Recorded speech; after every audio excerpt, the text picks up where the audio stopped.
आणि समज काढली मातीची. अरे माझा जीव प्राण माझे भक्त आहेत, तुम्ही माझ्या भारी आहात. माझा प्राण सखा म्हणजे माझे भक्त आहेत. त्या भक्तासारखा माझ्यावर प्रेम दुसरा कोणीही करत नाही.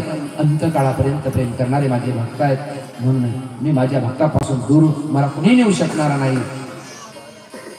रुक्मिणी मातेची समज काढली.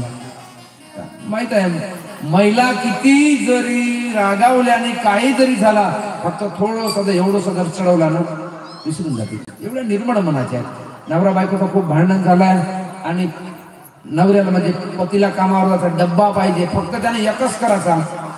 अरे रात्री भांडण झाला तर हो, पण काल नाही का तुझा भाऊ भेटला होता किंवा तुझा आई बाबा वगैरे भेटला होता, जर आई बाबा भेटली की त्याचा फोन जरी आला म्हणला तर एवढी खुश होऊन जाते. रात्रीचा झालेला भांडण, रात्रीचे खाल्लेले मार्क विसरून जाते. मला एवढ्या निर्मळ मनाची कोण आहे ही? स्त्री आहे, स्त्री. आणि भगवंत असल्या प्रकारचा उपदेश रुक्मिणी मातेला केले. आणि माझा पांडुरंग मात्र समोर आई वडिलांची या महाराष्ट्राच्या मातृभूमीमध्ये पंढरपुरात दिंडीरवनामध्ये, पंढरपूर नव्हता दिंडीरवनामध्ये कुकुट स्वामी महाराजांच्या उपदेशानंतर माते पित्याची सेवा करणारे भगवान पुंडलिकराय त्या ठिकाणी सेवा करतात. आणि त्या ठिकाणी भगवंताने हे आपण उद्याच्या प्रसंगी पाहू. आणि बाकीचे जे प्रसंग आहेत ते उद्याच्या प्रसंगी पाहू. आणि आज मात्र याच ठिकाणी माझ्या आजच्या कथेला विराम देतो. उद्याच्या कार्यक्रमाची कथेची वेळ आहे सकाळी 10 ते 12 वाजेपर्यंत. कमीत कमी 10 ते 12 या कालावधीमध्ये उद्याची कथा होईल. आणि उद्याचा आपल्या या 19व्या वर्षाच्या भागवताचा शेवट होईल, शेवटचा दिवस होईल. झालेली सेवा माझ्या गुरुदेवाच्या चरणी अर्पण करतो आणि याच ठिकाणी सेवेला विराम देतो. माझे मायबाप रोज या ठिकाणी 2-3 तास बोलणं होते. बोलण्याच्या ओघामध्ये यदा कदाचित चुकीचा शब्द निघाला तो माझ्या अंगीचा दोष आहे, मला परत करा, तो लावून नका घेऊ. परंतु जे उत्तम शब्द निघले हे माझ्या ज्ञानोबा तुकोबाची कृपा, माझ्या गुरुदेवाची कृपा आहे आणि या शास्त्राची कृपा आहे.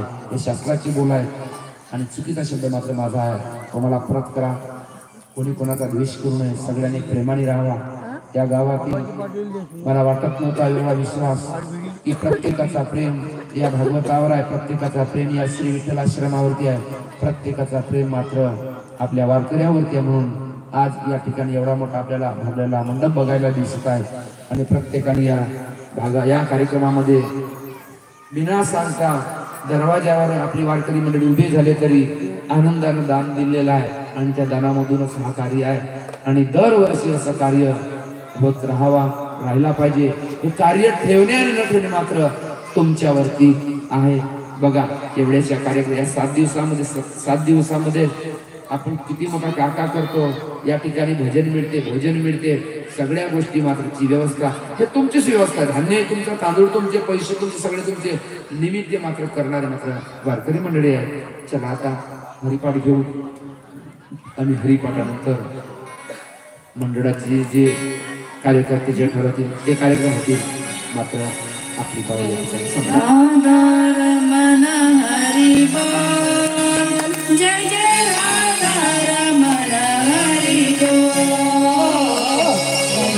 राधा रमण हरि बोल, जय जय राधा हरि बोल, जय जय राधा रमण हरि बोल, जय जय राधा रमण हरि बोल, जय जय राधा